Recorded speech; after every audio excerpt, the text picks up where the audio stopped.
The sharp click of handcuffs echoed across the supermarket parking lot as Naomi Rhodes stood frozen, wrists bound behind her back.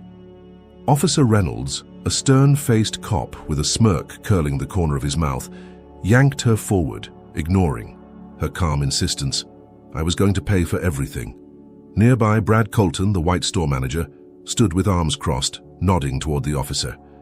People like her always play the victim, but they didn't know who Naomi really was. They didn't know the storm they'd just unleashed. How did a quick shopping trip turn into a public spectacle of humiliation? What happened next would shake not just this small town, but the entire nation. Before we dive into the full story, let us know where you're watching from. If you stand for justice and believe in fighting discrimination, hit like and subscribe for more eye-opening stories like this. 12 hours earlier, Naomi Rhodes woke up to the soft chime of her alarm, sunlight filtering through floor-to-ceiling windows in her sleek, minimalist home. The view overlooked the rolling hills of Northern California, but Naomi barely noticed it. She had lived here for 5 years, and while the house screamed luxury, her life was far from idle indulgence. Naomi stretched, her mind already ticking through the day's schedule. Back-to-back meetings with her executive team, a Zoom call with an educational non-profit in Atlanta, drafting the final proposal for a multi-million-dollar partnership aimed at expanding STEM education in underfunded Black and brown communities. But amidst the tightly packed agenda, one line stood out: personal errands, groceries. It was such a trivial task, one her assistant, Maya, usually handled without a second thought. But today, Naomi felt the urge to reconnect with normal life, the kind she hadn't truly experienced since her company, Athena Tech, skyrocketed into Silicon Valley fame. Years of being chauffeured, shielded by security, and ushered through VIP lines had created a strange distance between her and the everyday world, so she made a spontaneous decision. She cancelled her driver, left her Tesla in the garage, and grabbed the keys to Maya's old silver Honda Accord. There was a comforting anonymity in driving an unremarkable car. Naomi pulled on a light grey pantsuit, tailored but understated, slipped into white sneakers, and tied her braids into a loose bun. She looked polished but not flashy, exactly how she liked to navigate spaces where being a wealthy black woman often attracted the wrong kind of attention. Brookhaven was an affluent, predominantly white suburb, just 20 minutes from her home. It was the kind of place known for farmers markets, yoga studios, and boutique grocery stores selling artisanal everything. Naomi hadn't been there in years, not since her wealth had become public knowledge. But today, it felt like the perfect place for a quiet, uneventful shopping trip. As she drove into town, Naomi enjoyed the rare feeling of freedom. No meetings, no assistants, no one watching her every move. She hummed along to the soft jazz playing through the car's speakers, momentarily forgetting the weight of her responsibilities. Pulling into the supermarket parking lot, she smiled to herself. It was a perfectly ordinary Saturday morning. Shoppers strolled in and out of the store, chatting, sipping overpriced coffee and pushing carts filled with organic produce. Naomi parked near the entrance, grabbed a reusable shopping bag from the passenger seat, and stepped into the cool, air-conditioned store without a second thought. If only she'd known how quickly this peaceful moment would unravel. Naomi Rhodes strolled down the produce aisle, enjoying the rare simplicity of a mundane task. The store was bright, almost sterile, with neatly arranged fruits glistening under soft lights. She picked up a bag of organic apples, briefly inspecting each one before placing them into her cart. It felt good to move without an entourage, without anyone treating her like someone important. But the first sign of trouble came quicker than expected. As Naomi reached for a carton of blueberries, a white woman in yoga pants and a pastel sweater glanced her way. It was the kind of glance Naomi had seen countless times, half curiosity, half judgment. The woman subtly pulled her young daughter closer, as though Naomi's mere presence posed a threat. Naomi didn't react. She'd learned long ago that addressing microaggressions often led to defensiveness rather than understanding. Further down the aisle, an elderly white man with silver hair and a crisp button-down shirt stood by the bread display. As Naomi passed, his gaze lingered a little, too long, brows furrowing. He said nothing, but the slight shake of his head spoke volumes. Ignore it, Naomi reminded herself. At the deli counter, Naomi waited patiently behind an older white couple discussing ham options with the clerk. When they finished and stepped away, Naomi smiled politely at the young employee behind the counter. "Morning," she said. "Can I get half a pound of turkey breast, please?" The teenager, a white boy with freckles and a shaggy haircut, barely glanced at her. "We're out," he muttered, turning his back to rearrange trays. Naomi frowned. She could see the turkey breast right there in the display case, perfectly sliced and ready to go. "Actually," she said, voice calm but firm, "there's plenty right there." The boy sighed, clearly annoyed, and yanked on a pair of gloves. "Fine, half a pound, right?" Naomi nodded, ignoring the sting of irritation. As she moved to the next aisle, things only grew more blatant. A white cashier stocking shelves glanced at her cart and muttered, "Bet she's got EBT for all that." Naomi froze for a moment, the words hitting her like a slap. She wanted to turn around to say something, but what would it change? She'd been here before. Wealth, success, and education didn't shield her from the assumptions people made based on her skin color. Instead, she pushed her cart forward, reminding herself why she had come here. It was supposed to be a peaceful morning, a rare moment of normalcy. At the self-checkout stations, a middle-aged white woman bumped her cart into Naomi's without so much as an apology. "Watch where you're standing," the woman snapped, as though Naomi had deliberately placed herself in the way. Naomi clenched her jaw, took a deep breath, and stepped aside. It was exhausting, this constant undercurrent of hostility masked as everyday rudeness. But Naomi had learned to pick her battles. Still, one question lingered in her mind as she scanned her items. How many more times would she have to endure this before someone finally crossed a line they couldn't take back? What do you think? Should Naomi have spoken up or kept her cool? Comment number 1 if you think she handled it the right way. And if you believe no one should have to face this kind of treatment, hit like, subscribe, and share this story to keep the conversation going. But the real question is, what happens when the prejudice Naomi has quietly endured turns into something far more dangerous? Stay tuned. Naomi Rhodes pushed her cart toward the self-checkout area, her mind already shifting to the rest of her day. This errand was supposed to be a refreshing break from conference calls and board meetings, just a quiet, ordinary moment in an ordinary place. But prejudice never cared about convenience. As Naomi scanned her items, apples, oatmeal, almond milk, her movements were methodical, practiced. She reached for the last thing in her cart, a sleek bottle of imported olive oil. Without noticing, the bottle rolled slightly to the side, resting against the edge of the cart instead of the scanning platform. Lost in thought, she tapped Finish, How to Pay on the screen. The moment her credit card touched the reader, a piercing alarm blared across the store. Conversations halted, heads snapped around. The easy, mundane atmosphere evaporated in an instant, replaced by the sharp crackle of suspicion. Naomi froze, startled, before glancing down at her cart. That olive oil.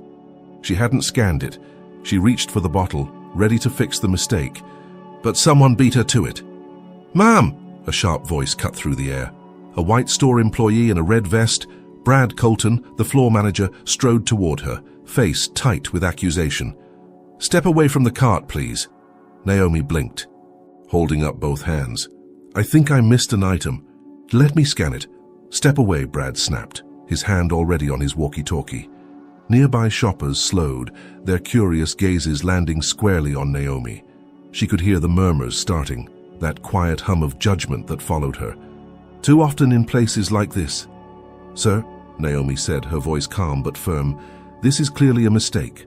I'm happy to pay for everything, including the olive oil. There's no need for this." But Brad wasn't listening. He pointed at the untouched checkout screen, voice rising for everyone to hear. "Trying to walk out without paying, huh?" Thought. "No one would notice." Naomi's breath caught. "He's serious. He really thinks I was stealing." "Let's not make a scene," she said, forcing her tone to remain level. "I can pay for it right now. There's no need to escalate this," Brad snorted. "Oh, I'm not escalating anything. You did that yourself." Without breaking eye contact, he clicked the button on his walkie-talkie. security to self-checkout. Possible theft in progress. The words hung in the air like smoke. The shoppers who had glanced over now stared openly.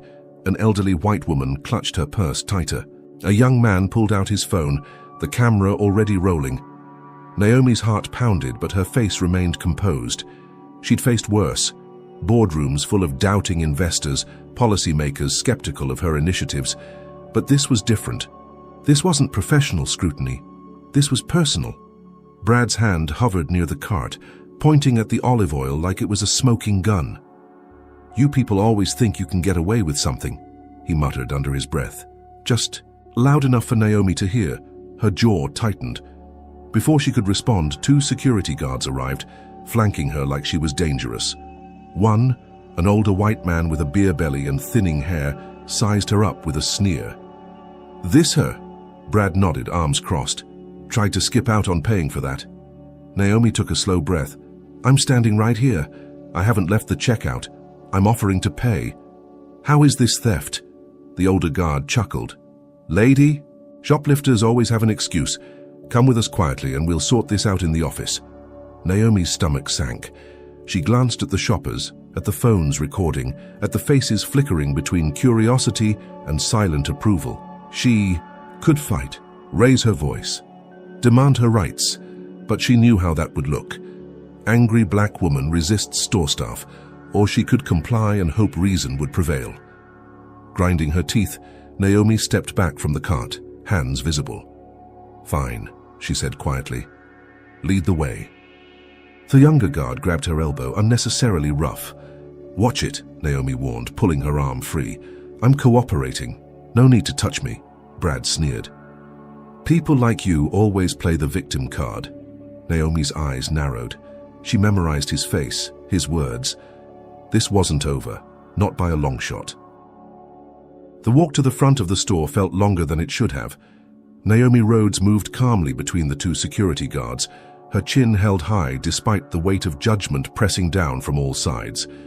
Every step echoed with murmurs, whispers. That prickled the back of her neck. Did she really try to steal? Looks like it. Fancy clothes, but you never know. A woman near the floral section shook her head, muttering, "Typical." Naomi's hands curled into fists, nails biting into her palms. The absurdity of it all gnawed at her patience. A $15 bottle of olive oil. A billionaire, treated like a petty thief. Not because of what she did, but because of who they assumed she was. By the time they reached the front entrance, Brad Colton was already on his phone, voice sharp and self-important. "Yeah, we got a shoplifter here, black female, early 30s. Refusing to cooperate. Better send someone over." Naomi's eyes flickered with disbelief. Refusing to cooperate? She'd done everything they asked, short of crawling. "Sir," she said, voice tight but controlled. "This is unnecessary. I haven't left the store. I offered to pay. Why involve the police?" Brad sneered. "Because talk is cheap. People like you always think you can argue your way out of trouble." Naomi didn't blink. "People like me?" "You know what I mean." Brad shot back, his voice dropping to a conspiratorial tone. The older security guard chuckled. "Entitled. Thinking rules don't apply." Naomi's heart pounded, but her face remained a mask of calm. She'd faced prejudice before. Subtle digs in corporate meetings, polite dismissals when her skin spoke louder than her resume. But this was something uglier, more primal. The shrill wail of a siren cut through the air. A black and white patrol car rolled into the lot, tires crunching over loose gravel. "About time," Brad muttered. 2 officers stepped out, both white, both middle-aged. One, Officer Reynolds, walked with the swagger of someone too used to being in control. His partner, Officer Diaz, looked younger, less sure of himself. Brad waved them over like they were old friends. "That's her," he said, jabbing a finger toward Naomi. "Caught red-handed. Got aggressive when we stopped her." Naomi inhaled slowly. Lies.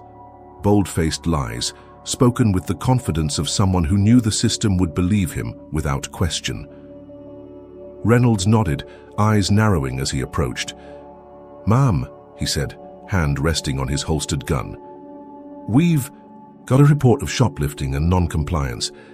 I'm gonna need you to step over here and show me some ID. Naomi didn't flinch. Officer, she replied evenly. There's been a misunderstanding. I was at the self-checkout. One item wasn't scanned. I offered to pay, but the store manager escalated things unnecessarily. My ID is in my purse. May I reach for it? Reynolds exchanged a glance with Brad, who folded his arms with a smug smile. Go ahead, Reynolds muttered, tone begrudging. Naomi moved carefully, retrieving her wallet and handing over her driver's license. The officer studied it for a moment, expression unreadable. Naomi Rhodes, he read aloud, then glanced at her. There was no flicker of recognition. To him, she was just another face. Ma'am, Reynolds continued, voice hardening, I'm gonna have to ask you to step outside while we sort this out. Naomi's brows knitted together. Step outside. Why? I haven't committed a crime. I haven't even left the checkout area. Reynolds's grip tightened on her ID. Don't make this difficult, ma'am. Let's go. The crowd thickened near the exit. Phones raised. Someone whispered, She's making it worse for herself. Naomi's stomach churned. She knew this playbook. Compliance didn't guarantee safety. Resistance didn't guarantee dignity. She lifted her chin. Fine, but I want it noted that I'm cooperating fully. Noted, Reynolds muttered, already reaching for the handcuffs. Wait, Naomi started, stepping back, alarm flashing in her eyes. Too late. The cold metal snapped around her wrists, the sharp click like a gavel sealing her fate. The crowd gasped. Someone muttered, Over olive oil? Seriously? The younger officer, Diaz, hesitated. Reynolds, is this really necessary? Reynolds ignored him. He gripped Naomi's arm, guiding her toward the patrol car. This is ridiculous, Naomi hissed, her calm finally fracturing. I didn't steal anything. Tell it to the judge, Reynolds muttered. Brad stood by the store entrance, arms crossed, watching like a man savoring victory. And Naomi, a billionaire, a philanthropist, a woman who had built schools and funded scholarships across the country, was marched toward the back seat of a police car like a common criminal. What do you think? Was the store manager justified in calling the police, or did this situation escalate because of prejudice? Comment number 1 if you believe Naomi was treated unfairly. And if you believe these injustices need to be exposed, hit like, subscribe, and share to keep the conversation alive. But here's the real question. How much worse can things get when those in power refuse to admit they're wrong? Stay tuned. Naomi sat stiffly in the back of the patrol car, her wrists still cuffed despite her calm cooperation. The faint scent of stale coffee and vinyl filled the air. Officer Reynolds sat in the driver's seat, flipping through her wallet, pausing when he found her ID. His smirk faded, replaced by a flicker of confusion. Naomi Rhodes, he muttered under his breath. He turned the ID over, inspecting it like it might be counterfeit. You've got to be kidding me. The younger officer in the passenger seat, Officer Morales, glanced over. What? Who is she? Reynolds snorted. Some tech exec, I think. I've seen her name somewhere. But I don't care if she's the Queen of England. She tried to steal, and now she's going to learn nobody's above the law. Naomi heard every word, her face expressionless. She didn't correct them. She didn't need to. This wasn't the first time she'd been underestimated because of her skin color, and it wouldn't be the last. But this time, she was curious. How far would they take this before they realized just how wrong they were? Outside, the crowd near the supermarket entrance had grown. Shoppers whispered, phones aimed like weapons, capturing every second. One woman murmured, Isn't that Naomi Rhodes, the one who spoke at Stanford last year? But the disbelief in her tone was clear. How could a woman like her be in handcuffs?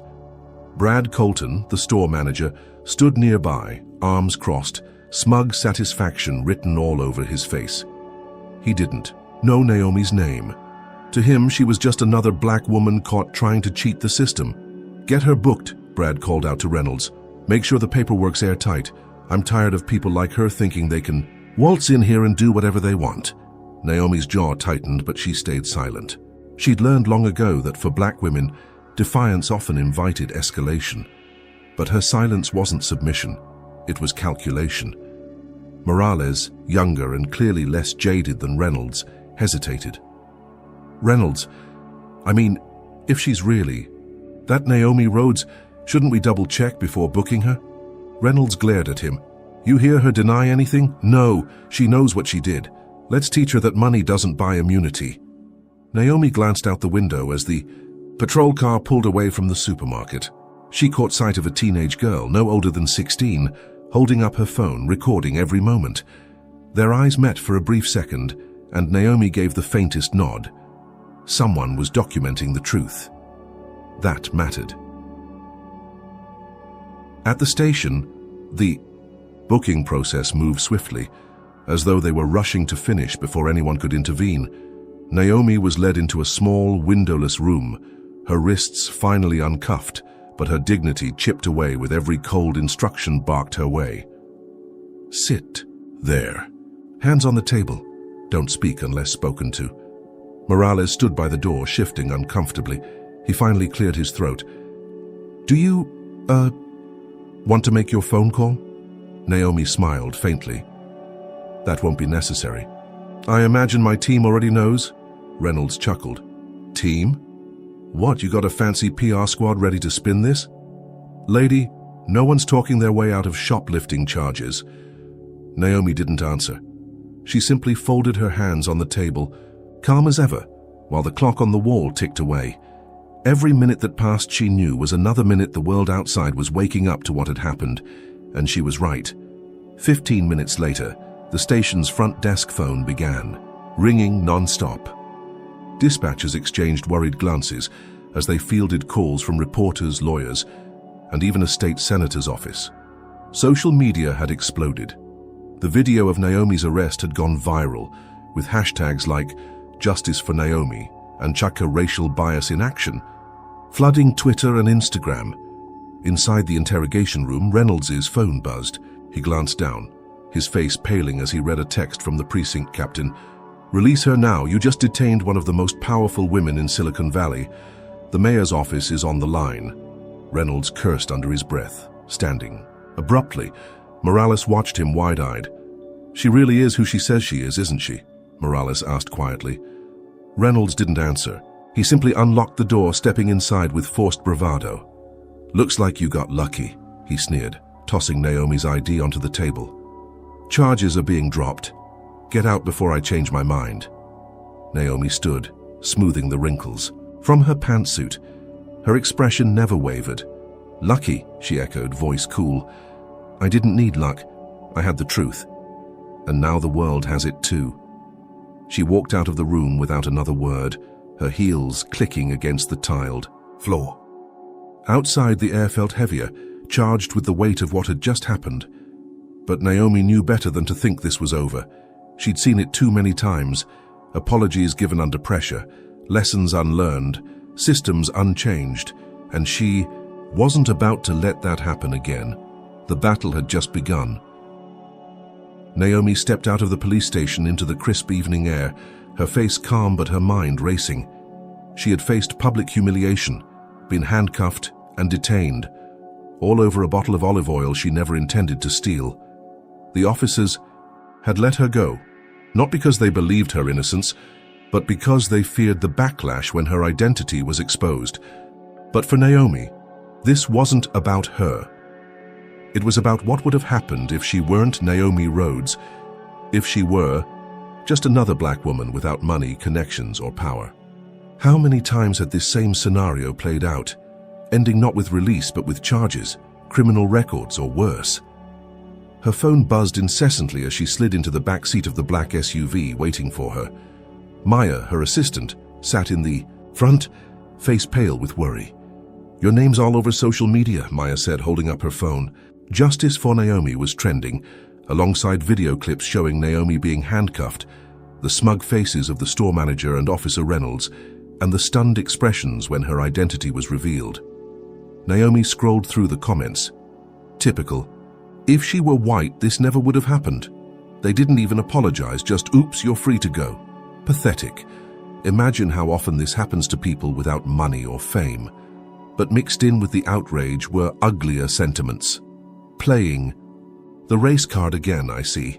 Maybe she really was trying to steal. Just because you're rich doesn't mean you're above the law. If she dressed like someone respectable, maybe they wouldn't have suspected her. Naomi's grip tightened around her phone. This wasn't just about one incident. It was about an entire system built on assumptions, prejudice, and power imbalances. "Naomi," Maya said quietly, glancing back at her. "Do you want me to schedule a press conference? Or should we just issue a statement?" Naomi stared out the window as they passed the supermarket where it all began. Yellowish lights glowed inside, customers moving about as if nothing had happened. As if the humiliation she'd faced was just another forgettable moment in a place where people like her were never truly welcome. "No press conference," Naomi said finally. "Not yet. I want to see how far they'll take this, if they still..." "Think I'm powerless," Maya frowned. "You think they'll push back after all this?" Naomi gave a humorless smile. Racism doesn't back down, it doubles down. And she was right. By the time Naomi returned home, the first wave of retaliation had already begun. An anonymous email had landed in her company's inbox. "Maybe if your CEO spent less time playing victim and more time running her company, Athenatech wouldn't be such a disaster waiting to happen." "Just saying," another followed an hour later. "We don't support race baiters. Pulling our investment immediately." Naomi sat at her kitchen counter, laptop open, watching as email after email flooded in. Investors expressing concern about the company's image. Potential partners re-evaluating their association.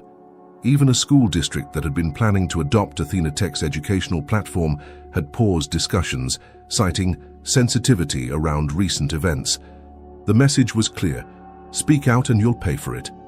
But Naomi didn't flinch. Instead, she drafted a statement herself, ignoring her PR team's cautious advice. "Today, I experienced firsthand what countless Black Americans face every day. Being judged guilty before innocence is even considered. This isn't just about me, it's about a system that treats blackness as suspicious by default. I won't be silent. Not now. Not ever." She hit post and watched the numbers climb. Within an hour, her statement had been shared over 50,000 times, but the backlash grew just as quickly. The supermarket chain released its own statement, painting Naomi as uncooperative and claiming the situation escalated due to her refusal to comply with store staff. Then came the real blow. The local district attorney, Mark Lansing, a longtime ally of the police union, announced that while Naomi had been released without charges, his office was reviewing footage and witness statements to determine if she should face misdemeanor charges for disorderly conduct and obstructing store operations. Naomi stared at the TV screen, disbelieving. Maya stormed into the room, phone in hand. "They're seriously trying to charge you? After everything?" Naomi nodded slowly.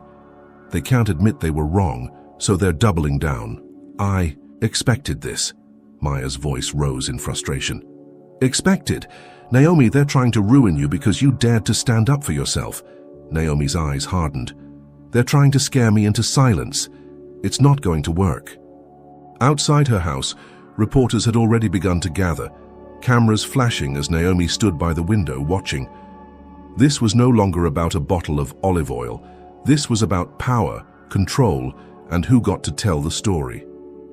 Naomi picked up her phone and dialed her lawyer. "Renee," she said as soon as the call connected, "I need you to prepare for a fight. They're not backing down and neither am I." What do you think? Was Naomi right to push back, or should she have walked away quietly? Comment number 1 if you believe she's fighting for the right cause. And if you stand against systemic racism and abuse of power, hit like, subscribe, and share this story to keep the conversation alive. But what happens when the system doesn't just push back, it fights dirty? Can Naomi withstand the next wave of attacks? Stay tuned. Naomi stepped out of the police station into the sharp afternoon sun, her expression composed but her mind racing. Her phone buzzed non-stop in her pocket, notifications lighting up the screen like fireworks. She ignored them for now. There would be time for statements and damage control later. Right now, she wanted nothing more than to go home, regroup, and decide how to move forward. Her driver, Sam, had already arrived in her Tesla, a stark contrast to the old Honda she had driven earlier. He jumped out, eyes wide with concern. "Ms. Rhodes, I came as soon as I saw the video. Are you all right?" Naomi nodded, sliding into the back seat. I'm fine, Sam. Let's just get home. As the car pulled away from the curb, Naomi finally unlocked her phone. Dozens of missed calls. From Maya, her PR team, her lawyer, and even the mayor's office. The video of her arrest had gone viral faster than anyone anticipated, but what caught her attention wasn't just the footage itself. It was the narrative, being spun around it. News outlets had picked up the story, but not all painted Naomi as the victim. Several headlines read, "Tech billionaire claims profiling after refusing to pay for groceries." Athena Tech CEO detained for shoplifting incident. Cites misunderstanding. Did Naomi Rhodes pull the race card to escape charges?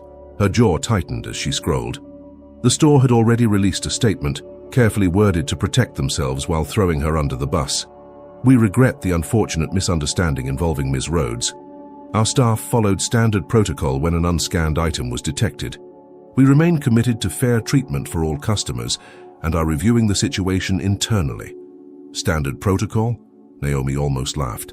Standard protocol didn't include handcuffs and public humiliation over a bottle of olive oil. Maya's name flashed on the screen. Naomi answered. "Finally!" Maya's voice was sharp with frustration. "Are you okay? I've been fielding calls all morning.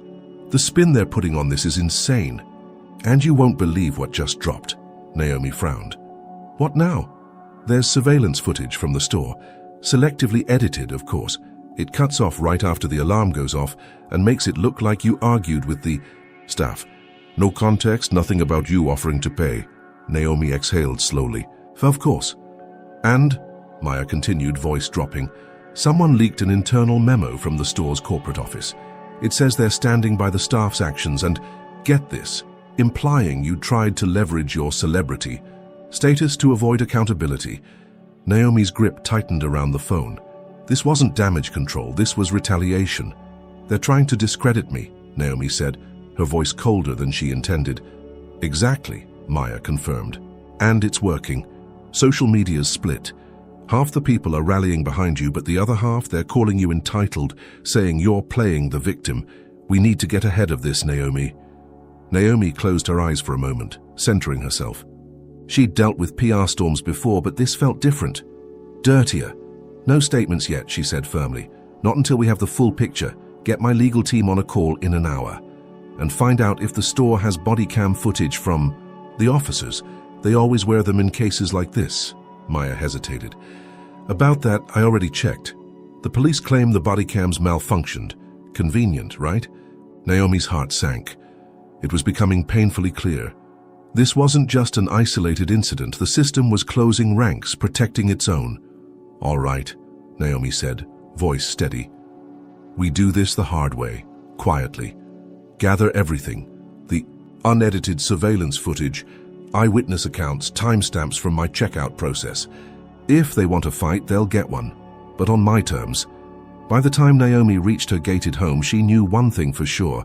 This wasn't just about her anymore. It was about every person who had ever been judged guilty before they could prove their innocence, and she wasn't backing down. Naomi Rhodes sat in her home office, surrounded by glowing screens displaying news articles, social media feeds, and private messages.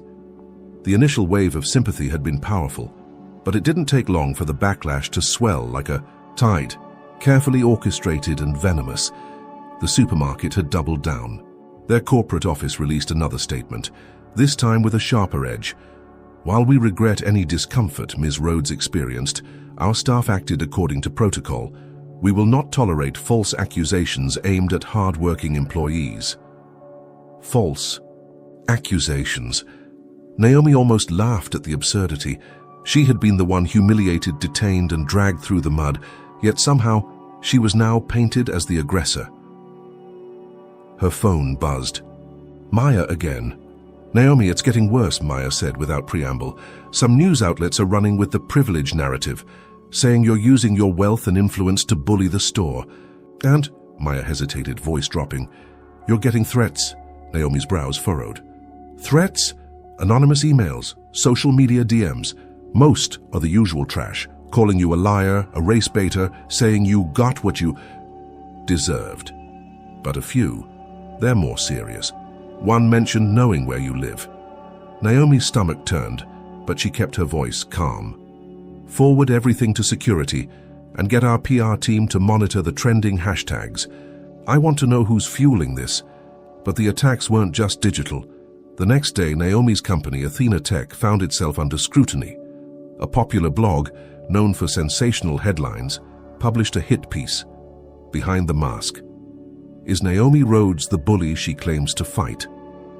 The article cited anonymous sources claiming Naomi was difficult to work with, dismissive of lower-level employees, and quick to play the race card when things didn't go her way. It was a textbook smear campaign, vague, inflammatory, and timed perfectly to undermine her credibility.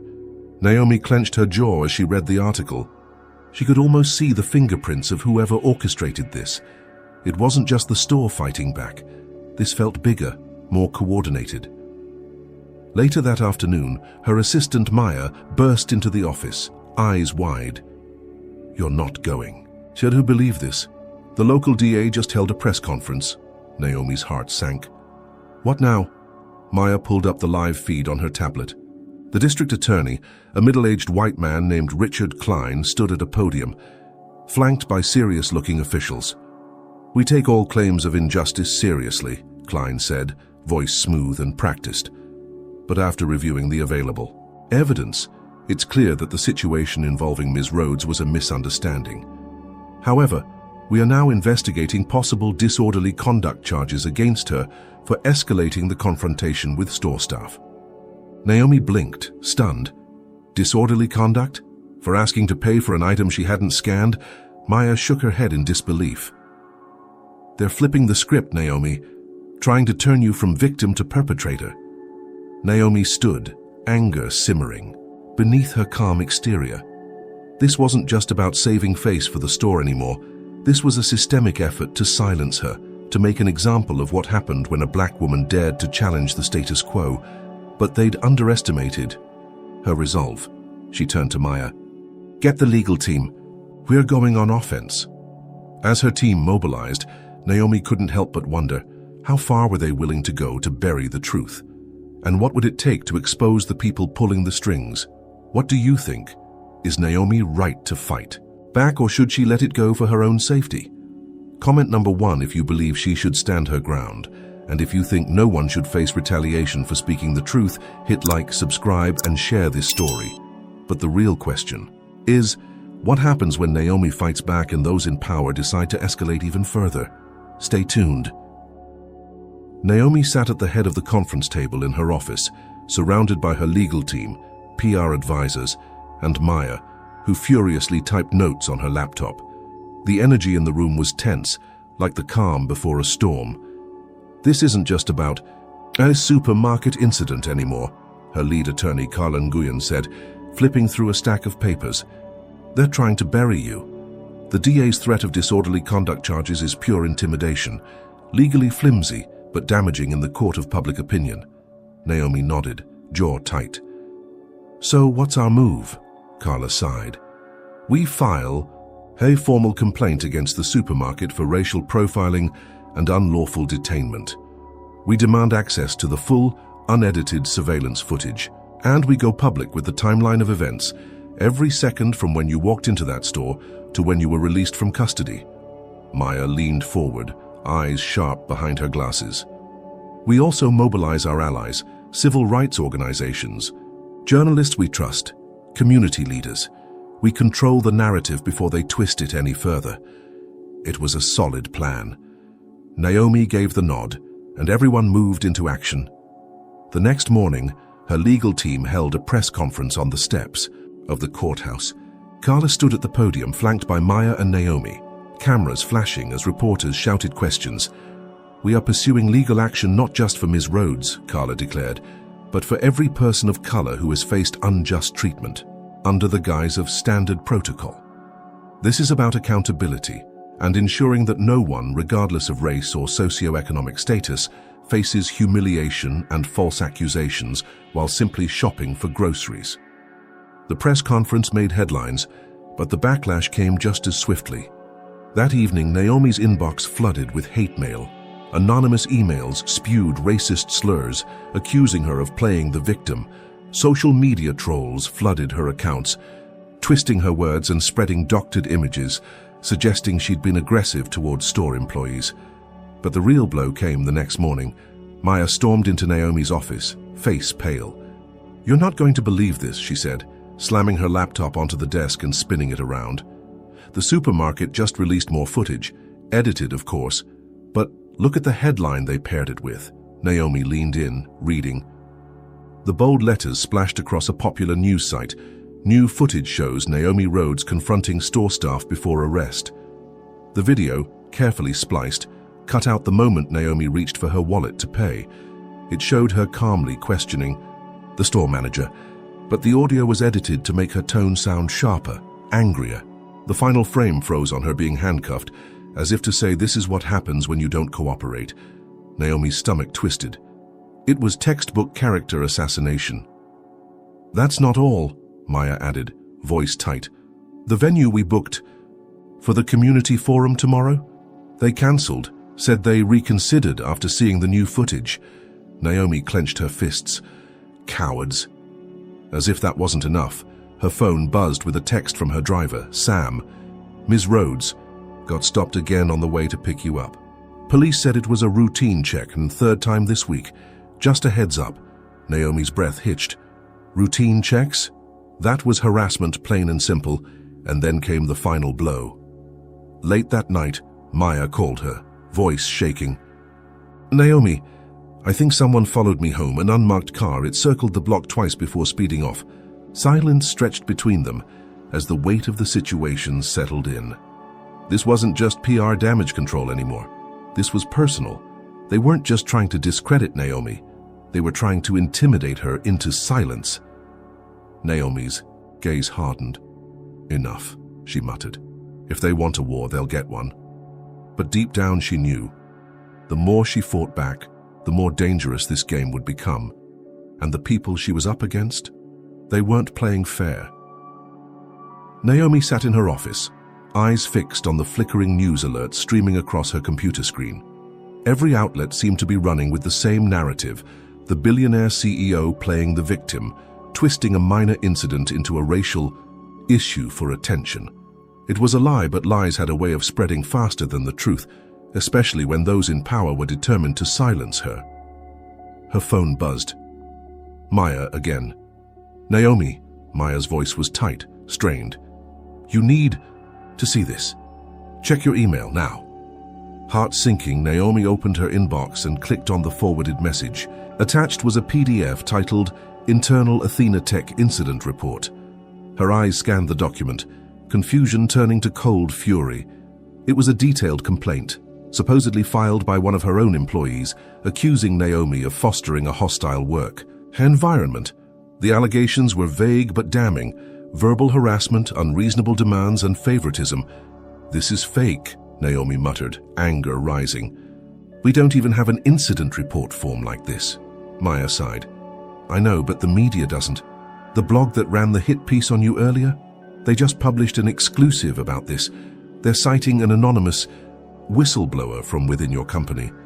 Naomi leaned back in her chair, rubbing her temples. This wasn't just character assassination, it was sabotage. Someone had infiltrated her company, leaking false information to turn her own organization against her. And worse, the narrative was spreading fast, with hashtags like Change and Toxic Leadership and Boycott Athena Tech trending alongside Naomi Exposed.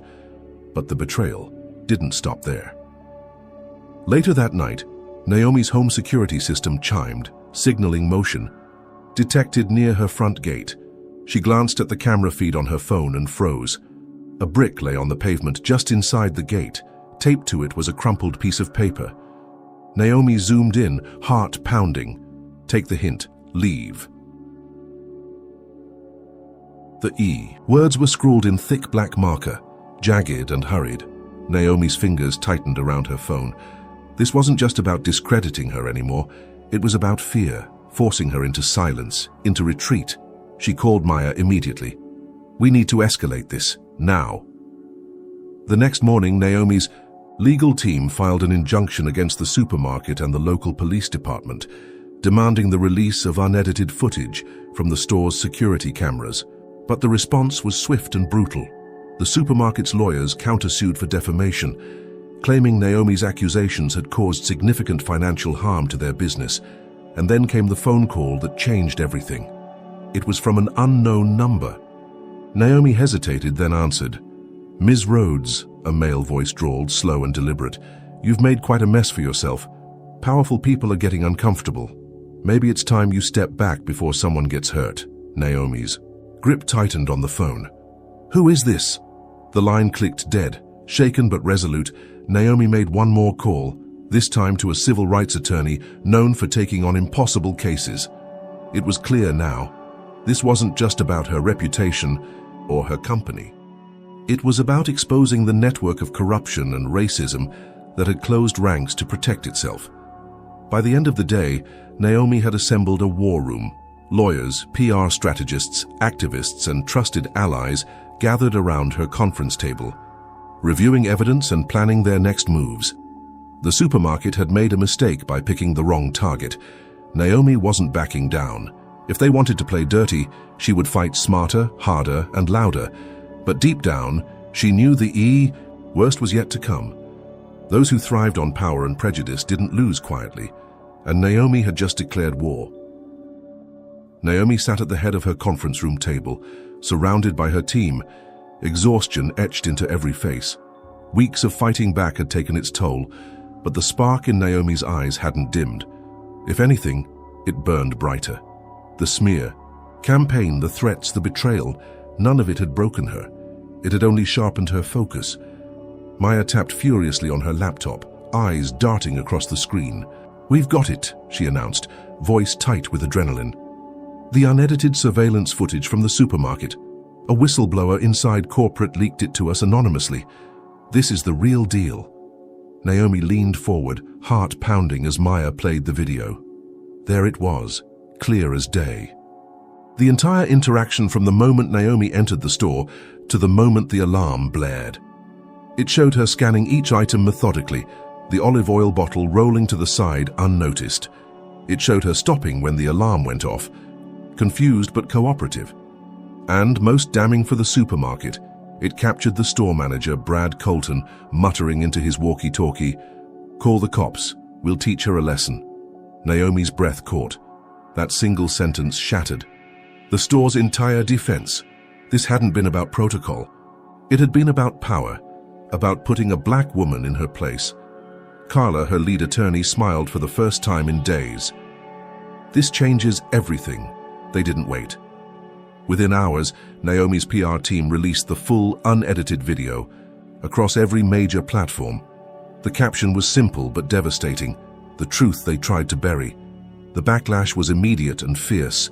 Hashtags like "Justice for Naomi" and "Expose the Bias" trended worldwide. Celebrities, activists, and politicians weighed in, condemning the supermarket and the police department for their role in the incident.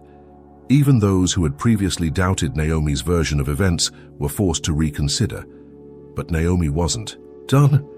With the video as undeniable proof, her legal team filed formal complaints not just against the supermarket, but also against the police department for wrongful detainment and civil rights violations. The case caught the attention of federal investigators, who quietly opened an inquiry into the department's history of racial profiling. And then, the first domino fell.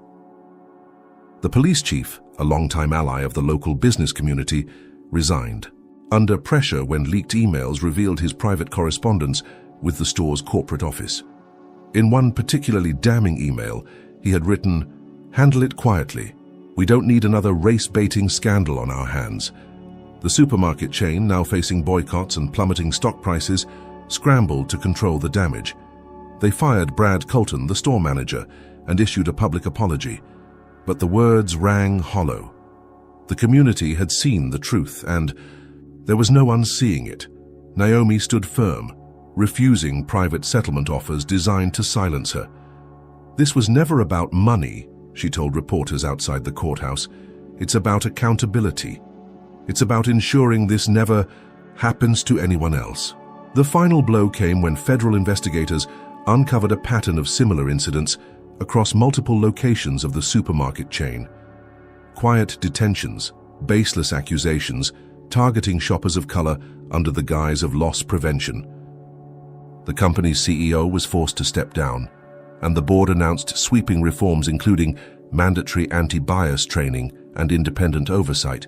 But the most significant victory for Naomi was the creation of Project Clarity, a national initiative she funded to install body cameras in high-risk retail environments, not just for security guards, but for cashiers, supervisors, and managers.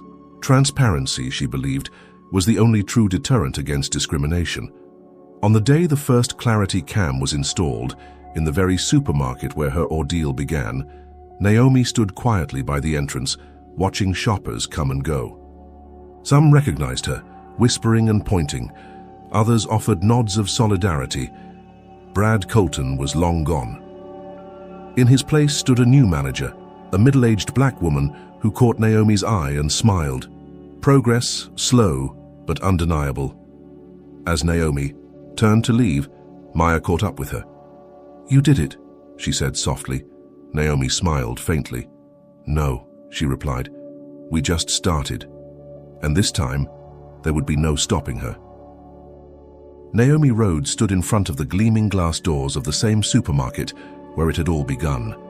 The sun hung low in the sky, casting long shadows across the parking lot.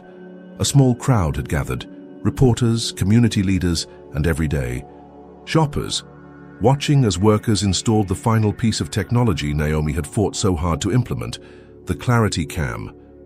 The camera, mounted discreetly above the self-checkout area, would record every transaction, every interaction, ensuring that no one, customer or employee, could be falsely accused without evidence. It was a small but significant victory, the culmination of months of relentless effort, legal battles, and public scrutiny.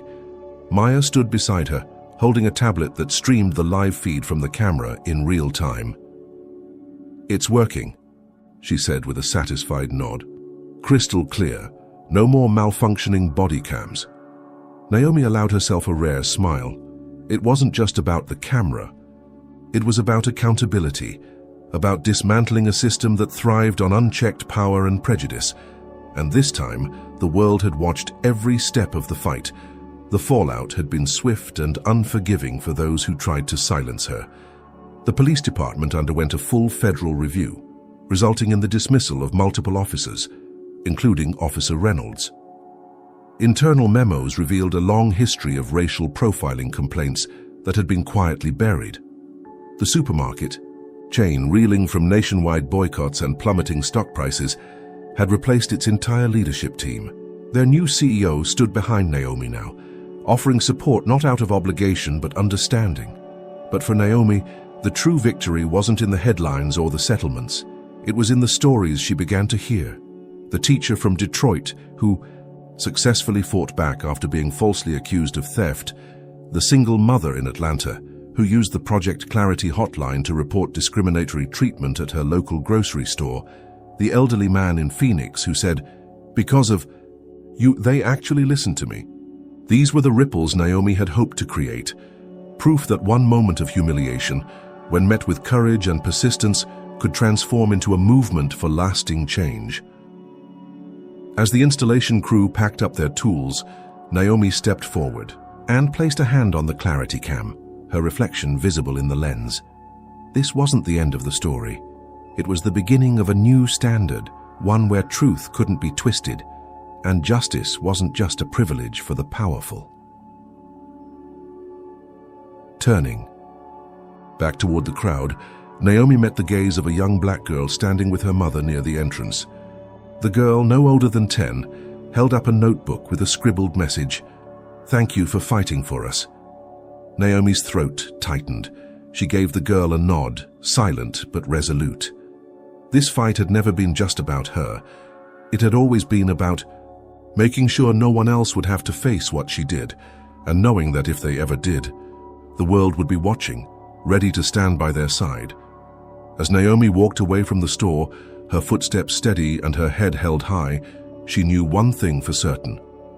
Power, once reclaimed, was the greatest weapon against injustice. and she had no intention of ever letting it slip away again. Naomi Rhodes's ordeal was never just about a bottle of olive oil. It was about the dangerous ease with which society condemns people based on skin color, appearance, and preconceived biases. It was about how quickly an innocent moment can spiral into a life-altering nightmare when the system is designed to protect power, not truth. Her story revealed an uncomfortable reality. Wealth, success, and status cannot always shield black people from prejudice. Naomi, despite being one of the most influential tech entrepreneurs in the country, was reduced to nothing more than a suspect in the eyes of those who saw her skin color before they saw her humanity. The fact that a billionaire could be handcuffed in broad daylight, humiliated without evidence, and then vilified for daring to speak out sends a chilling message about the persistence of systemic racism. But Naomi's response offers an equally powerful counter-message. Silence is not survival. When faced with injustice, she chose not to retreat into the comfort her wealth could afford. Instead, she stood her ground, fought back, and turned her humiliation into a movement for accountability and reform. Project Clarity, born from her personal nightmare, is now a nationwide initiative ensuring that no one, regardless of race, income, or background, can be accused without evidence. It's a reminder that real power lies not in wealth, but in resilience, determination, and the refusal to be silenced. Her fight also exposed the insidious nature of retaliation. The smear campaigns, the false reports, the threats, they were all designed to break her spirit, to remind her that challenging the system comes with a price. And yet, Naomi didn't waver. She understood a critical truth. Injustice thrives in darkness, but it withers under the harsh light of scrutiny. By exposing the lies, the corruption, and the complicity, she stripped her oppressors of the one thing they relied on: anonymity. Naomi's journey also highlighted the importance of solidarity. She didn't win this battle alone. It was the bystander who filmed her arrest, the whistleblower who leaked the unedited footage, the lawyers who worked around the clock, the community that boycotted the supermarket, and the countless voices online who refused to let the story die. Change, she realized, doesn't start in boardrooms or courtrooms. It starts with ordinary people choosing to speak up, to act, to stand together against injustice. But perhaps the most profound lesson is this: fighting for justice is not a one-time act. It's an ongoing commitment, a relentless pursuit that demands courage, sacrifice, and unwavering belief in what's right. Naomi didn't stop after clearing her name.